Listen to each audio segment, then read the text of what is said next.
संजय शर्मा मुझसे माफी मांगने आया था, पर अर्जुन दीक्षित ने उस पर तलवार से वार किया और उसे मार डाला। Arrest him.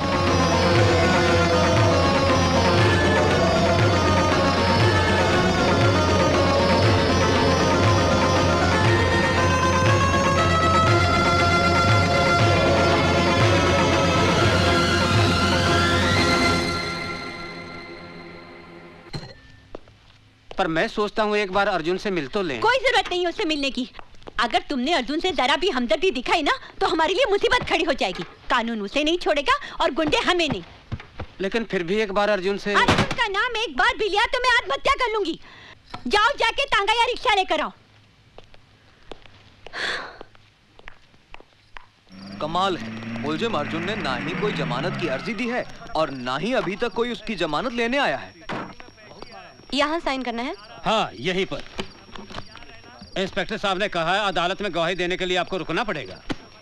क्या मैं अर्जुन दीक्षित से मिल सकती हूँ? जी हाँ, आइए। माँ साहब आपसे मिलने के लिए कई मर्तबा मुझसे कह चुके हैं और मैं ये सोचकर नहीं बोला कि शायद आप उनसे मिलना ना चाहती हूँ। मैं अर्जुन दीक्षित से मिलना चाहती हूँ। माँ साहब आपसे मिलने निशा जी आई हैं। निशा? निशा, तुमने मेरे साथ ऐसा क्यों किया? बताओ मेरे साथ ऐसा क्यों किया? यही बताने के लिए मैं तुम्हारे पास आई हूँ प्रोफेसर अर्जुन दीक्षित। मेरा पूरा नाम है निशा चोपड़ा। मैं संगीता चोपड़ा की बहन हूँ। संगीता चोपड़ा याद है या भूल गए?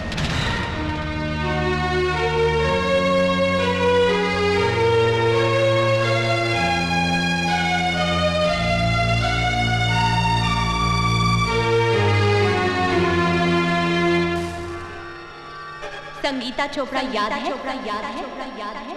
संगीता चोपड़ा याद है? संगीता चोपड़ा याद है? संगीता चोपड़ा याद है?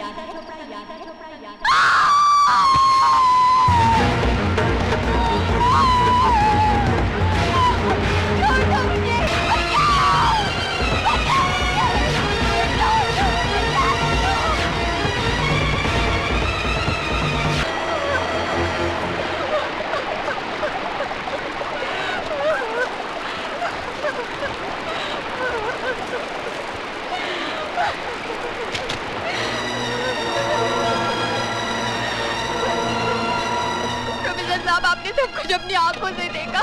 संजय शर्मा को गिरफ्तार करवा लीजिए संगीता तुम प्लीज। फिक्र मत करो, मैं अभी थाने जाता हूँ, अभी जाता हूँ। हाँ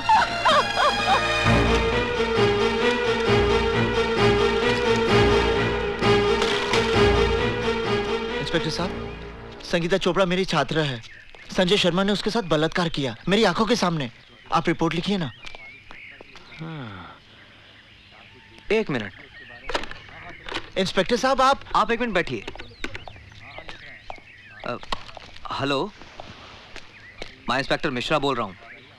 मामला बहुत सीरियस है। हाँ, मैं संगीता चोपड़ा के रेप केस की ही बात कर रहा हूँ। उसके आई विटनेस मेरे सामने बैठे हैं, प्रोफेसर दीक्षित। जी जी, बहुत अच्छा। प्रोफेसर दीक्षित, मैं आपकी रिपोर्ट भी लिखूंगा और सख्त से सख्त कार्रवाई भी करूंगा, लेकिन पहले आप अपने घर जाइए।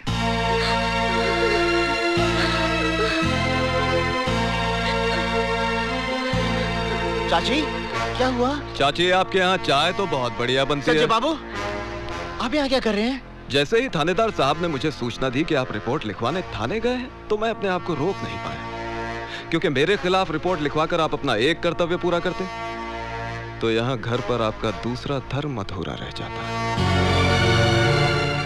क्या मतलब? ये लीजिए चाकू, और इससे सबसे पहले अपनी बहन शिल्पा को काट डालिए।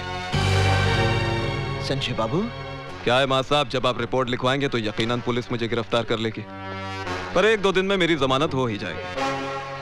उसके बाद आपकी जवान बहन के साथ जो कुछ होगा, उसे देखकर आपको अफसोस होगा कि मैंने अपनी बहन को पहले ही क्यों नहीं मार डाला।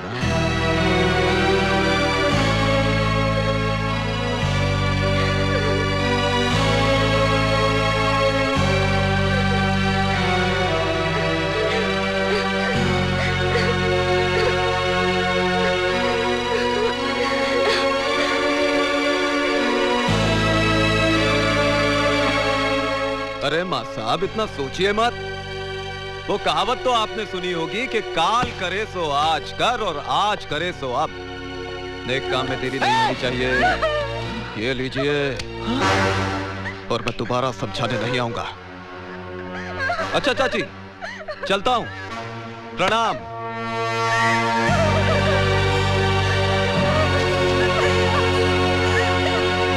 अरे थानेदार साहब, भला मैं इसका बलात्कार क्यों करूंगा? ये राशिद है, झूठ बोल रहा है। बलात्कार करने का सवाल ही नहीं उठता है। ये साली तो खुद मेरे आगे पीछे घूमती इसने है। मेरे साथ जबरदस्ती की इसे है। जवानी का एहसास भी मैंने ही कराया। आइए दीवान जी आइए बैठिए। हाँ। मुझे न्याय चाहिए, मुझे इंसाफ ए चाहिए। संगीता, मेरी जान, इतने पुराने ताल्लुकात को इस तरह बदनाम करना अच्छी बात नहीं है, समझी? इंस्पेक्टर साहब, आप मेरी कंप्लेन लिख लीजिए। धीरज रखिए। आजकल वैसे भी औरतों के लिए कानून बहुत मजबूत हो गया है। मैं दीवान जी को अरेस्ट करके अभी हवालात के पीछे धकेल दूंगा। बस प्रोफेसर दीक्षित आकर गवाही दे दे। प्रोफेसर साहब, आपने तो सब कुछ अपनी आंखों से देखा था। किस तरह संजय शर्मा ने मुझे जानवरों की तरह नोच डाला था। आप ही बताइए इंस्पेक्टर साहब को कि मेरे साथ क्या हुआ था। किसी से डरने की कोई जरूरत नहीं है। प्रोफेसर दीक्षित, आप बताइए कि आपने क्या देखा था? हाँ मां साहब, आपको भगवान की सौगंध है। भाई बता दीजिए कि आपने क्या देखा था।